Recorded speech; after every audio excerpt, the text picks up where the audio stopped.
ou encore un partage d'informations. Jean Messia, on voit des mesures d'urgence qui sont prises par Gabriel Attal. Un message d'émotion, bien évidemment. Nous sommes tous profondément choqués par ce qui a eu lieu aujourd'hui. Et en même temps, des mesures d'urgence. Mais on sent bien qu'il va falloir aller beaucoup plus loin, qu'il va falloir faire un travail de fond. Nous sommes 3 ans après l'assassinat de Samuel Paty. On a tous ce sentiment. Beaucoup de Français qui nous regardent se disent « mais rien n'a changé au fond ». C'est un vrai travail de fond qu'il va falloir entreprendre désormais. La France est sous le choc depuis ce matin, doublement. D'abord parce qu'un professeur est mort dans des conditions affreuses. Il partait travailler, transmettre le savoir. Il est tombé sous les coups de couteau d'un terroriste islamiste. Et le fait que ce ne soit pas la première fois, puisque ça arrive presque jour pour jour, 3 ans après la décapitation de Samuel Paty, ça rend ce crime encore plus insupportable. Et plus inacceptable, parce qu'on se dit qu'est-ce qui s'est passé après le discours très solennel du président de la République suite à l'assassinat de Samuel Paty par un terroriste islamiste tchétchène également. Qu'est-ce qui s'est passé? Qu'a-t-on fait? Quelles sont les mesures qui ont été prises pour éviter que cela ne recommence? Donc aujourd'hui, je pense que les Français, avec toutes les paroles qui ont été prononcées après chaque acte du terrorisme islamique, voyant qu'il n'en est rien, puisque à chaque fois c'est l'éternel recommencement, on est en droit aujourd'hui de demander des mesures très fortes. Parce que quand on vient à parler de peur, M. Kerenfleck, c'est qu'on en est à l'instinct de survie. Nous sommes à l'instinct de survie. La symbolique est très forte. C'est un professeur de français en plus qui a été tué par un migrant fiché S qui n'avait rien à faire sur notre territoire. Pourquoi ce Tchétchène est sur notre territoire? Parce que sa famille, qui n'est pas une famille d'ailleurs, puisque Sandra Buisson le rappelait, c'est presque une cellule terroriste, cette famille. C'est une cellule terroriste à elle toute seule. Ces Tchétchènes ont fui la Russie parce qu'ils étaient soit terroristes déjà là-bas, soit sympathisants de terroristes. C'est pour ça que la Russie les a chassés. Évidemment, la France gaucho-progressiste, dans une espèce d'élan d'humanisme, pensait protéger ces gens en les accueillant chez nous, mais les Français demandent à leurs dirigeants de les protéger eux d'abord, pas de protéger la terre entière. Qu'est-ce qui a été fait pour protéger, sauvegarder, prémunir les Français contre ce type de menaces, de dangers mortels? Rien. L'état de droit doit être pour les Français, pour leur protection, pour être le rempart contre ces dangers. Or, aujourd'hui, l'état de droit est dévoyé. On vous dit qu'on ne peut pas expulser cette personne parce que l'état de droit nous l'interdit. Mais l'état de droit, il est là pour la France et les Français d'abord. Il n'est pas là pour protéger des terroristes. Gabriel Attal nous dit qu'il faut rester ferme, c'est voir la réalité en face. C'est plutôt pour vous devenir ferme plutôt que de le rester, finalement. Oui, parce qu'on ne l'a jamais été, en fait. À part des mots. Quand Emmanuel Macron dit qu'il faut s'unir, il faut se grouper, mais déjà s'unir autour de quoi?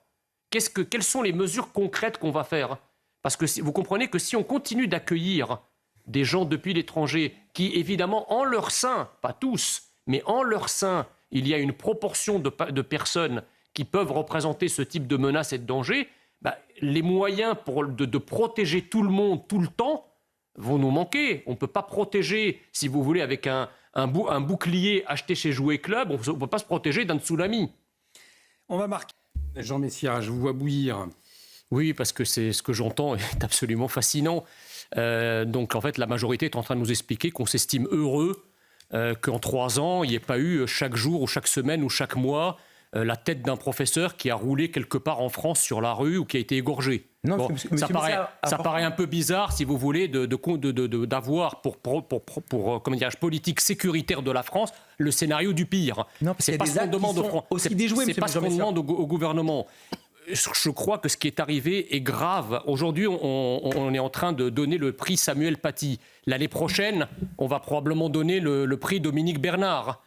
Combien de prix on va créer? On va créer aussi le prix du Bataclan, le prix du Café des Terrasses, le prix de l'attaque de Nice. C'est pas ça qu'on attend. On est dans une guerre. Emmanuel Macron a su utiliser ce mot lorsqu'il s'est agi de combattre un virus. Or, le mot doit être utilisé aujourd'hui. Nous avons en France, effectivement, des ennemis, des gens qui nous haïssent, des gens qui nous détestent, une idéologie mortifère qui a la France pour ennemi, qui affûte ses armes. Et face à ça, on ne peut pas répondre simplement par des discours pleins d'emphase, d'effets de manche, de lyrisme, etc.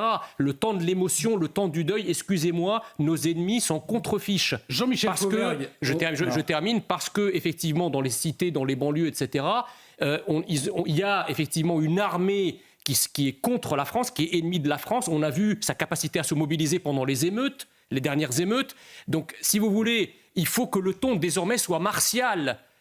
On attend du discours du président de la République et du gouvernement un discours de fermeté. Si, je suis désolé. David Corcero, je veux dire, le président Macron et vous-même, vous n'êtes pas Dieu le Père. L'unité, elle ne se décrète pas comme on dit que la lumière soit et que la lumière est. Excusez-moi. Mais quand il y a un drame comme on le vit actuellement, l'unité, c'est de pouvoir prendre une décision commune pour protéger tous les Français. Protéger tous les Français, c'est tous ensemble. Mais ça veut rien, mais ça veut rien dire. Ça, c'est du charabia qui ne veut rien dire. Juste un instant.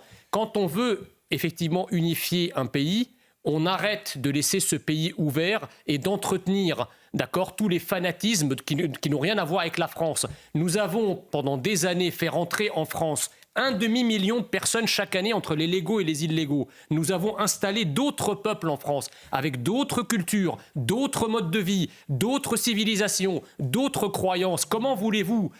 En même temps, vous avez des élites qui ont diffusé l'idée que la France n'a pas de culture. Dire le mot français de souche était une insulte. Pas tous terroristes, quand même. Non, mais c'est pas ce que je dis. Pour M. Jean Messia, ils sont Non, c'est pas ce que je dis. Je dis. Attendez, combien d'autres pays ? Là, hier, il y a eu un attentat horrible qui a tué un professeur. On sait maintenant que le type qui est là, le terroriste qui a assassiné ce professeur, a obéi à l'appel à la vengeance et à la colère lancée par le Hamas depuis Doha. Combien d'autres pays européens Attendez, combien d'autres pays européens ont eu des attentats hier ? Non, mais pas hier. Mais hier, combien d'autres pays européens qui ont eu des attentats, il y en a. Non. Il y en a plein. La France est le pays le plus touché parce qu'elle a la plus grande communauté musulmane. Les pays qui sont les plus touchés par le terrorisme, c'est les pays arabes, d'une manière générale. Parce qu'ils sont musulmans. Mais exactement. Bon, mais c'est parce qu'ils ont les plus grands nombres de musulmans. Il faut arrêter de dire qu'on est les seuls touchés. Mais hier, on a été les seuls touchés. Même si on n'est pas les seuls touchés, c'est intolérable. Je vous l'accorde aussi.